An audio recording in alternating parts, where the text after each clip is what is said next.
Welcome to A Magical Life, Health, Wealth and Weight Loss. I'm your host, Magic Barclay, lead practitioner at Holistic Natural Health Australia and #1 best-selling author. In this podcast, I aim to give you practical tips on how to accelerate and sustain your health, increase your financial, spiritual and emotional wealth, and to look at something that haunts many of us needlessly, weight loss. In some episodes, I'll have guests available to give you even more tips, but in others, the floor is yours. Drop us a line at A Magical Life Podcast on Facebook and let me know what you would like to know more about. Now, sit back and enjoy, because it is time for you to create and truly discover a magical life. Welcome back to A Magical Life. I'm your host, Magic Barclay, and today I'm joined by Dr. Mary Barson. Mary is a dedicated general practitioner and weight loss doctor.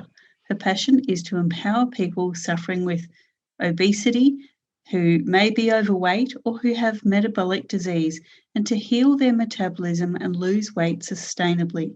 She runs an online weight loss coaching program, and she is not your typical weight loss industry person.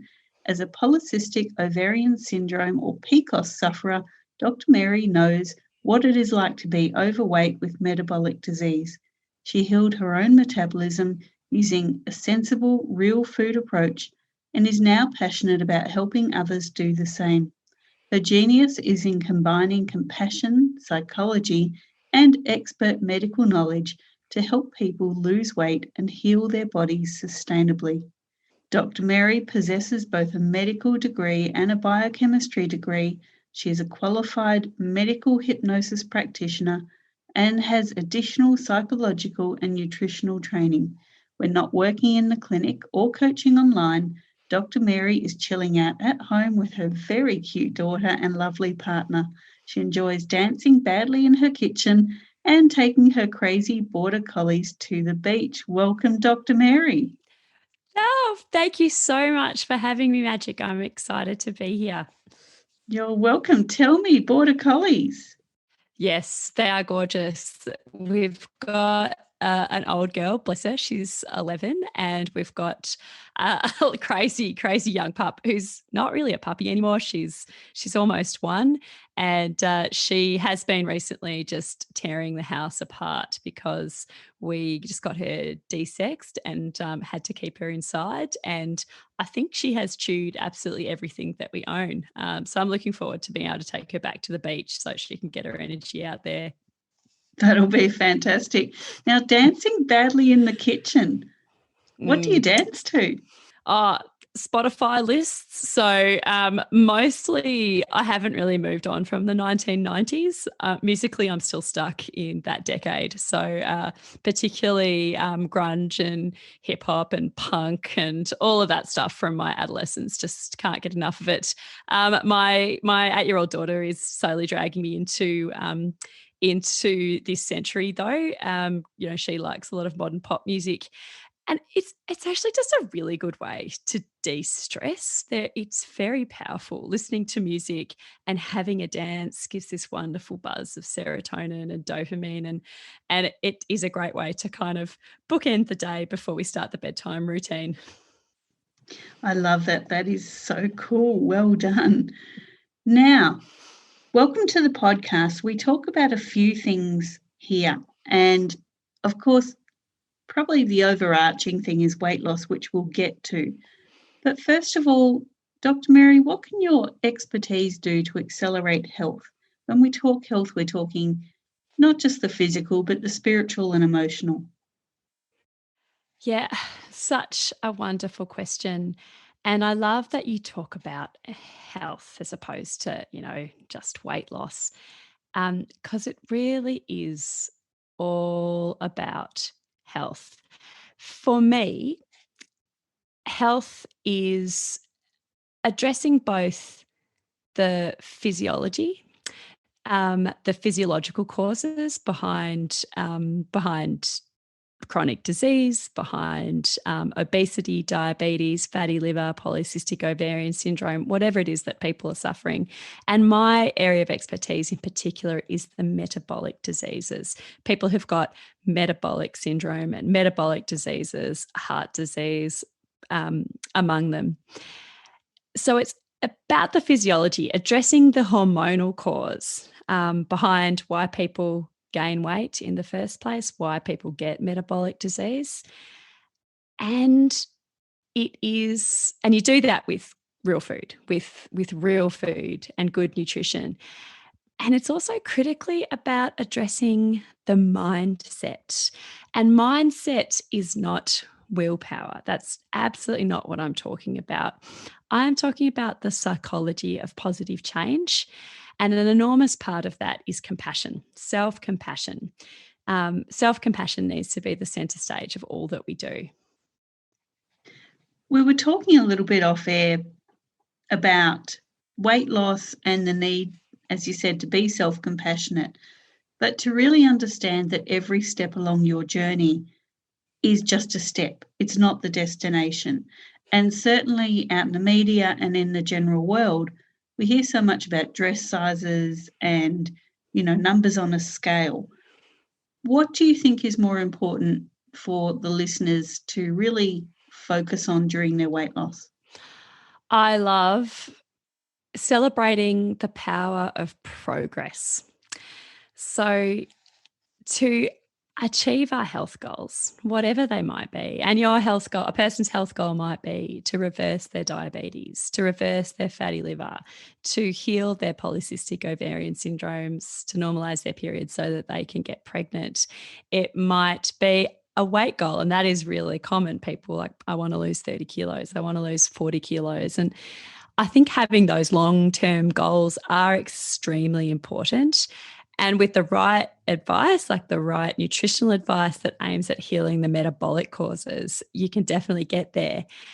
However, it is easy to be demotivated when you're focusing on these long-term goals. And I think it's incredibly important to celebrate your wins along the way.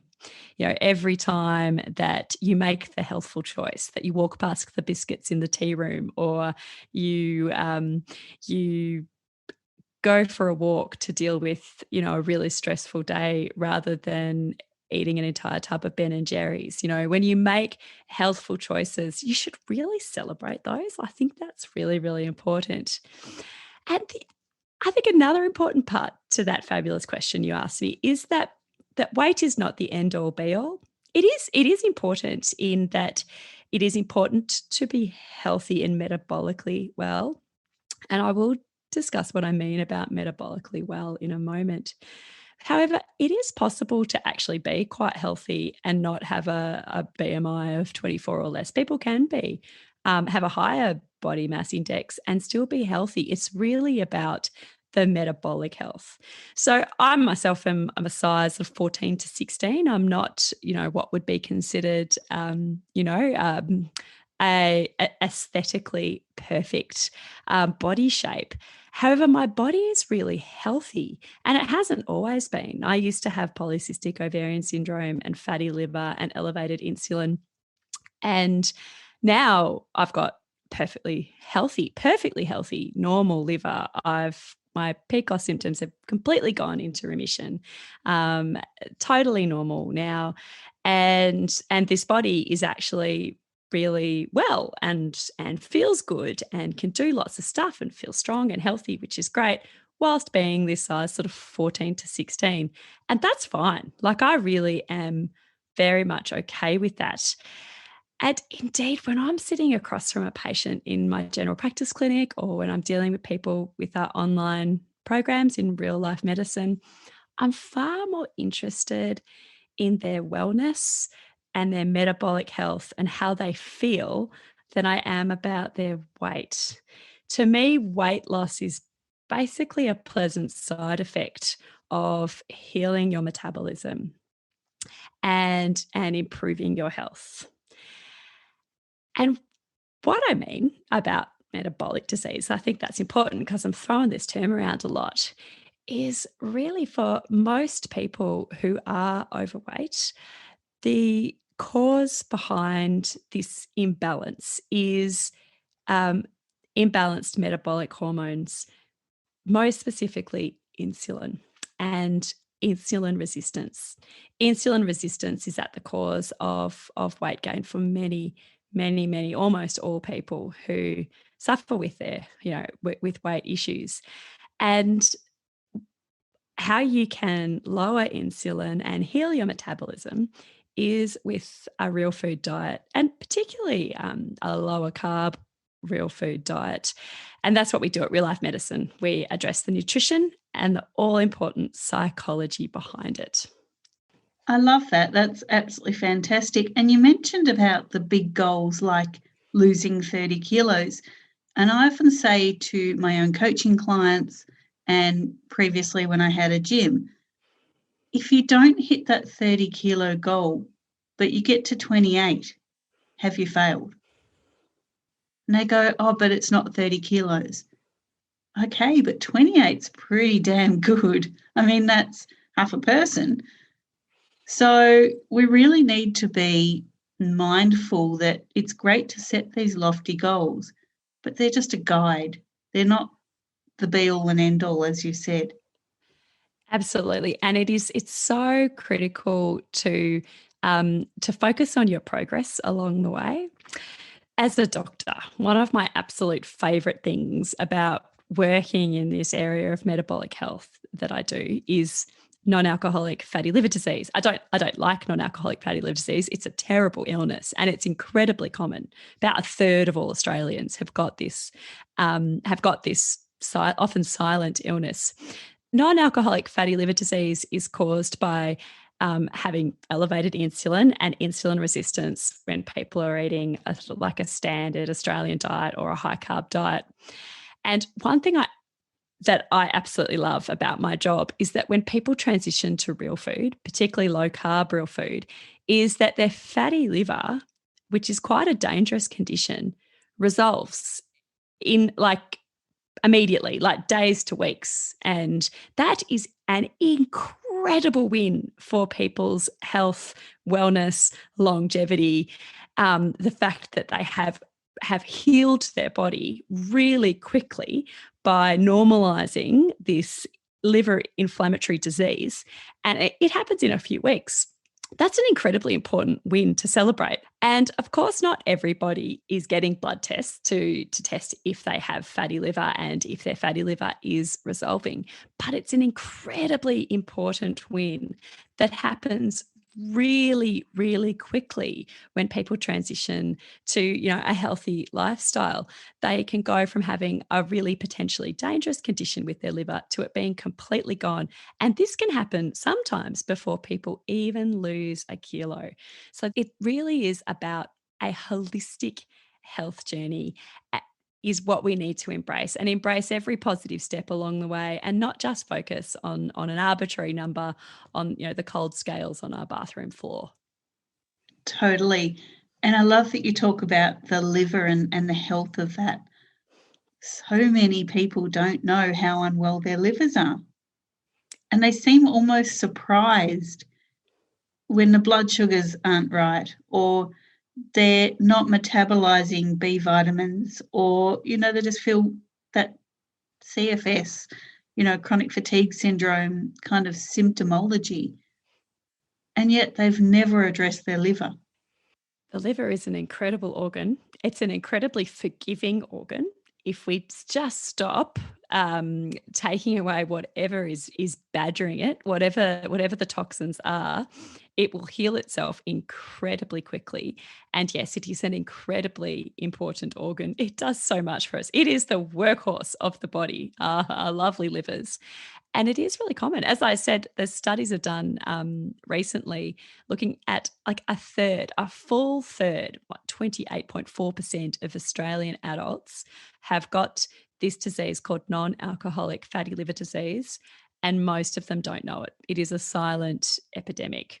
And it's an important condition because it's a marker of other problems such as high blood pressure, heart disease, risk of strokes, risk of dementia, risk of lots of things. And it's associated with being overweight, but people of normal weight can have non-alcoholic fatty liver disease as well. So it's incredibly common and incredibly important to know about it as well. And it can be easily fixed with real food nutrition. Exactly. And in my practice with functional health solutions, we talk about the 3 phases of liver detox, which no one seems to be talking about. Mm. And listeners, it might be seemingly a good idea for you to help your liver, but you need to address phase 3 first, which is your gut. And when we're eating processed foods all the time and we're clogging up our large intestine or our colon, our gut can become permeable by pathogens and undigested food, and that causes problems. When you go to try and detox your liver, you haven't got a solid basis to expel what you're actually working with. So, there's a large array of things that need to be addressed. But as you said, Dr. Mary, with real food, you're already addressing part of that. You're not putting in things that are going to destroy the lining of your colon. You are not going to be putting excess pressure on your liver. And by taking yourself through the phase 3 detox of stop putting things in that are going to harm you and constipate you, you're already winning the battle. Yes, we've got 3 main detoxifying organs. That's our liver, our kidneys, and our gut. And they definitely all work together to naturally detox our system. Love it. Now, Dr. Mary, what are your top 3 tips to creating wealth? When we talk about wealth, we're talking not just the financial wealth, but personal and emotional. Number 1 for me would be learn to cultivate self-compassion. Because when you can be kind and compassionate to yourself, many, many other changes become possible, far easier. Self-compassion is a learnable skill. And I'll come back to that one. My second one would definitely be eat real food, and letting real food, that is food as close as possible to its natural state when it was taken from the animal or taken from the plant with minimal human interference, certainly not having seen the inside of a factory. When you eat real food, it allows your metabolic hormones to balance naturally.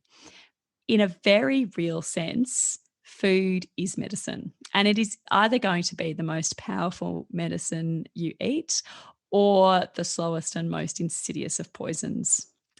And my third tip would be to meditate, to have some kind of daily active relaxation. This is really important part of cultivating that self-compassion as well, that makes change so much easier.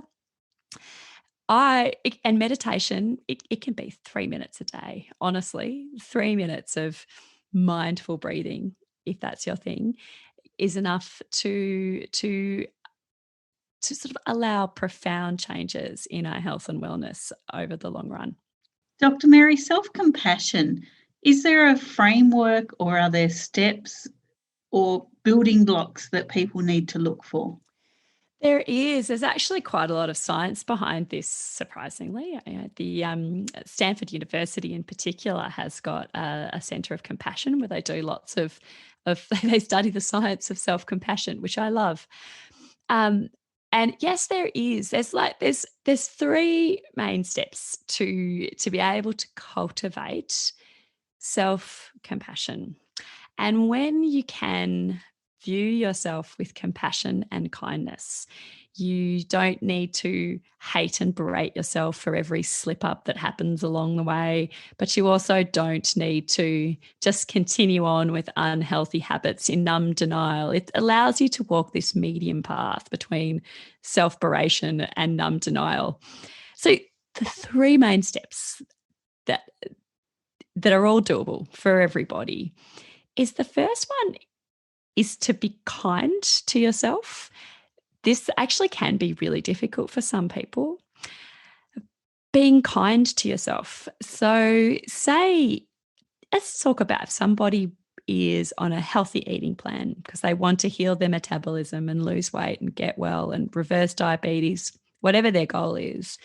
And they woke up in the morning. I am going to stay on plan all day. I am going to eat my healthy breakfast, my healthy lunch, my healthy dinner. And then they have a stressful day at work and they go into the team room and they eat 5 Tim Tams. So they kind of have a choice here. They can either completely hate themselves, say, I'm useless, I'm hopeless, I can't do it anyway. What's the point? Just give up. Or they could say, I'm useless, I'm hopeless, doesn't matter anyway. I might as well just eat the whole packet of Tim Tams. But you could pause instead and treat this episode with some compassion and kindness. And one way to cultivate self-kindness is to watch yourself talk and talk to yourself like you would a friend.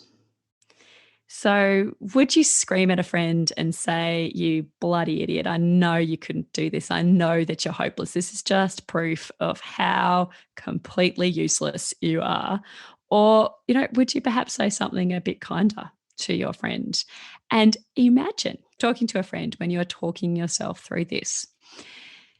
The second part is really important, and it is to accept that we're all human and that mistakes are really just a normal part of being human. We humans will always make mistakes. It's an integral part of being human. We are going to stuff up in big and small ways in all domains of our lives all the time. That's just what's going to happen. And it's okay. It's okay. We don't need to be perfect. We need to progress. And so accepting that you're human is a really important part of self-compassion. And the last one is to practice mindfulness. And this comes into my tip about a daily relaxation meditation practice, even for a few minutes each day. Because what a mindfulness practice allows you to do is you develop a really very easy and obtainable skill of being able to watch your thoughts, providing a little bit of mental space so that you can catch yourself when you are talking to yourself really negatively, for example, or when you're not accepting your own inner humanity. And being able to have that space allows you to do those first 2 steps of the self-kindness and then accepting you're human, and also provides a mental space where you can find a gap between what the stimulus, like your colleague stressing you out at work with some unhelpful client, or your boss just dumping an extra project on you all of a sudden, like the stressful stimulus, and your response, running into the tea room and eating the Tim Tams, or going home and drinking a bottle of wine, versus taking a break, going outside, drinking a cup of tea, calling a friend, something else that is more healthful. And mindfulness allows you to find that gap. And this is certainly not my sole intellectual property here. This is well established psychological theory. And Viktor Frankl, who is as an amazing gentleman, author and psychiatrist, who was a Jew in the Auschwitz concentration camp and has written many, many, many books on this topic. He developed this idea of finding this gap, that we all have this intrinsic ability to find the gap between the stimulus and our response. And it's an unbelievable story. He developed this ability while he was in Auschwitz, while he was suffering just the most horrible degradation, imaginable. He found what he calls, the last freedom, which is he could have every other freedom taken away from him, but not his internal freedom about how he chooses to react to the stimulus that is around him. And he exercised this final freedom, and it got within him stronger and stronger and stronger. And he became an incredible inspiration to other people within Auschwitz, including many of the guards as well. And he went on to write many, many books. And an extreme example, But he says between stimulus and response, there is a gap. And in that gap, we have the ability to choose our response. So self-compassion, very, very easy and obtainable. Being kind to yourself, accepting that you're human, and having some daily mindfulness practice so that you can find your own gap. And of course, we're not talking about horrible situations such as Viktor Frankl went through, but just to help you navigate the day-to-day ups and downs of life, you can always find that gap. You don't need to be reactive. You can find the gap and choose how you want to respond. That is fantastic advice. Absolutely brilliant. Now, we have so much more we need to talk about, including weight loss. Would you, Dr. Mary, be able to join us in episode 57? I would be delighted. Fantastic. Listeners, this was episode 56, part 1 of the Physiology and Psychology of Weight Loss. Stay tuned for much, much more, but for now, I will leave you with Dr. Mary's Instagram. You can find her at www.instagram.com, real_life_medicine, also at Real Life Medicine, all one word, on Facebook, or on www.rlmedicine.com.